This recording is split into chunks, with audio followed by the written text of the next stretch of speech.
So my phone died and I got cut out on that, so I was talking pretty quick by the end. I was trying to go through the ending. Basically, my coworkers like my teas and some of like bay leaf, like my manager likes the bay leaf stomach stuff for when she feels sick to her stomach. I have one that's like a little ginger, a little bay leaf. That one people seem to like for upset stomach. And I just have them order it for themselves and I have leftovers. That's it. I had some leftovers and people like it. That's it. The chamomile, that was for me, the 16-ounce chamomile, but I ended up making some for one of my coworkers that said it helped her relax, but I told her I didn't really think that her taking the ghost pipes would help her in any way, but there wasn't. There was only four little tiny ghost pipe stems, black willow stems. Ghost pipes turn black when they dry out, and they're so small, and they're expensive, so they really didn't put any in there. Just kind of a gimmick. So that's how that works. Same way with the creams. I have them pretty much pay for their own ingredients. I educate them. They say thank you for the information. They want me to boil it for them in my special teapot. So I do. I jar it up and then I bring it in.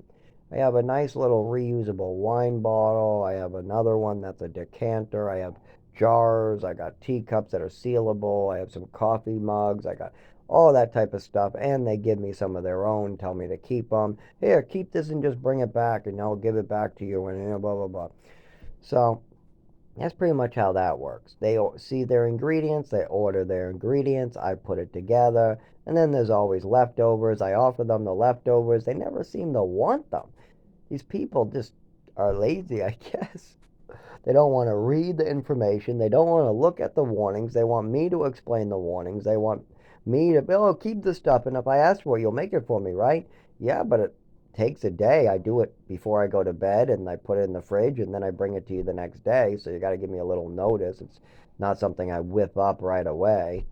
I have a special teapot with a strainer. I put a coffee filter in. I boil it to the right amount. I test the potency. I even strap some labels, side effects, different things to look out for on the jar. That takes time. And sometimes these people give me little bonuses. Like I get like one of the companies gave me a tea bonus, like this nighttime tea little packet of sample. Sometimes my coworkers will give me a bonus, like one of them gave me a CBD cream they didn't like. Another one tried to give me a bunch of weed.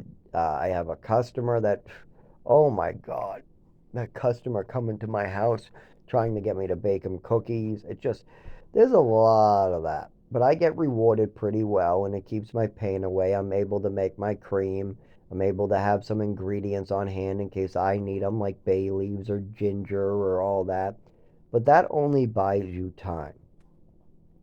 It only works if you're at a mild condition. While I'm vomiting, I don't try to take a Zofran and a bay leaf. It's too late. I'm at severe condition.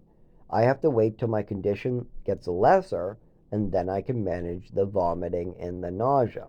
Same thing when I was 15.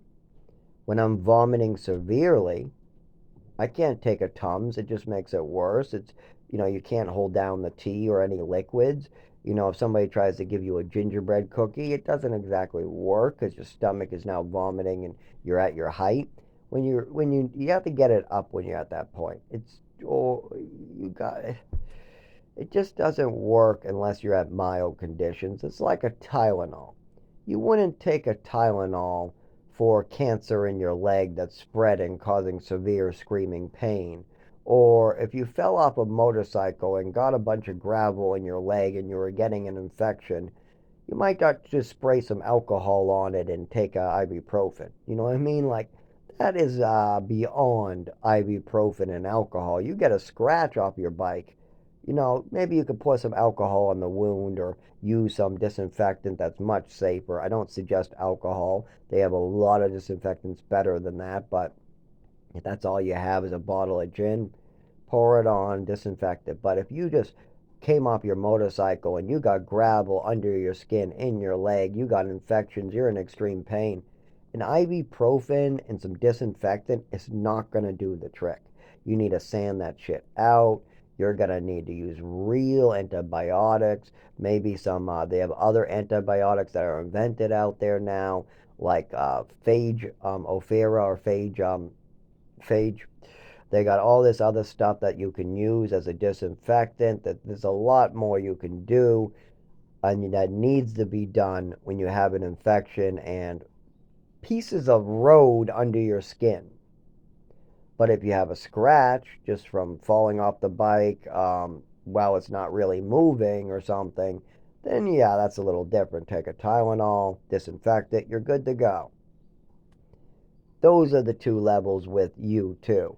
These things I talk about, bay leaves and ginger for upset stomach, my CBDV on my back for the seizures with triliptal. These things are just stopgap measures that can be used when you're having mild symptoms. When they're severe, they can help, but they're not good enough to get you to work, get you to move. If you're having seizures and you put CBDV on your back, yeah, you're going to feel a lot better, but it does not mean you can walk into the cold and you'll be fine. It doesn't mean you can look at flashing lights. It doesn't mean you can do these things. It's not a cure. It just makes your symptoms a little milder. But once when your symptoms get ridiculously severe, like mine gets sometimes, you'll know there's no making that go away.